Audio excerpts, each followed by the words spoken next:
Greetings, YouTube. Well, here we are again, right back where we always are after one of these mass shootings. And this time, I'm going to talk about Lewiston, Maine, because that's the latest one that's made the headlines. Now, remember, there's a mass shooting, or more than one actually, in America every single day. Every single day.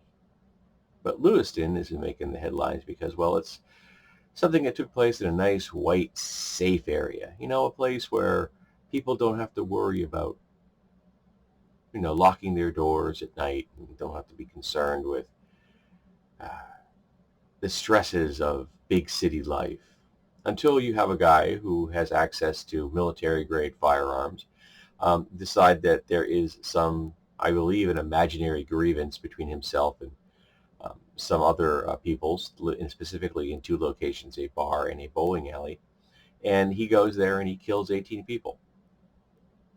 Yeah, just wounds 13, kills 18. Just because he can. He has access to the tools and he can commit the crime.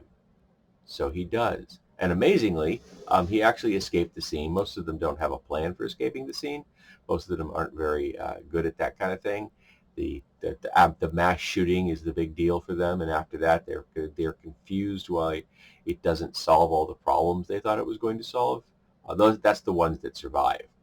Um, and then again, there's the ones that just do it because they're, white nationalists. But this guy appears to have been just your average, ordinary person who desperately should not have had access to military-grade firearms or firearms at all, because he seems to have a history of mental illness. So the NRA is going to blame that, and they're going to ignore that if you have a mentally ill person that doesn't have access to firearms, that they are much safer both for their own health and the health of those around them. That simple step of logic is beyond them, because it would mean they'd have to face the reality of what they've done to America. And our latest Speaker of the House, he actually came out explicitly and said that it was not the guns, that firearms have nothing to do with this.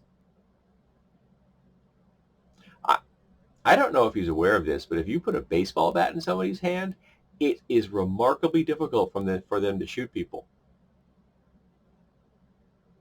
So yes, it is in fact the guns, and in specific, semi-automatic firearms.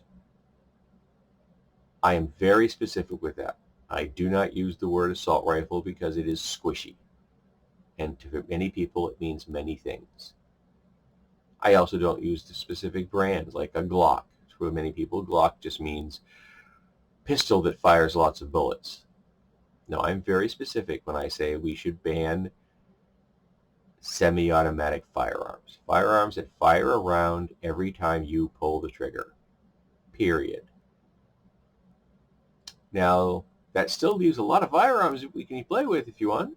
There's revolvers, and there's breech loaders, and there's muzzle loaders, and there's lever actions, and there's pump actions. And there's probably some more exotic ones out there I'm not thinking of. But that would cover all the hunting and all the plinking and all the self-defense needs you could ever possibly need. But what we don't need is military-grade firearms in the hands of civilians, particularly civilians who, as it appears in this case, have deeply seated delusions that there are people in the world that are out to get them or don't like them or things like that. So they decide that the best course of action is to go buy military-grade firearms and then go shoot a bunch of people because they can. And then we get to sit back and listen to the bloviated politicians tell us how it isn't the guns. Now, I'm sure the smart ones, the ones that want to get reelected on the progressive side, and I say that in quotes because there are very few actual progressives in America, will actually say that we need to do something. And they may even list sensible things like red flag laws and making sure everything's registered and doing away with open carry and put restrictions on concealed carry, things like that. All sensible things that we should do. We don't need people walking around with firearms. We just don't. It's a disaster waiting to happen, just like this one in Lewiston. 18 lives snuffed out. 18 people that will never get to think about what they want to do tomorrow. Never going to get to hug a friend, play a song, build something.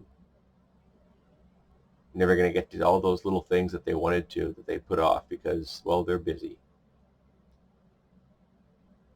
Their lives have just been snuffed out by one angry man with access to military-grade firearms, semi-automatic firearms, which he should never have had, which shouldn't exist in the population of America.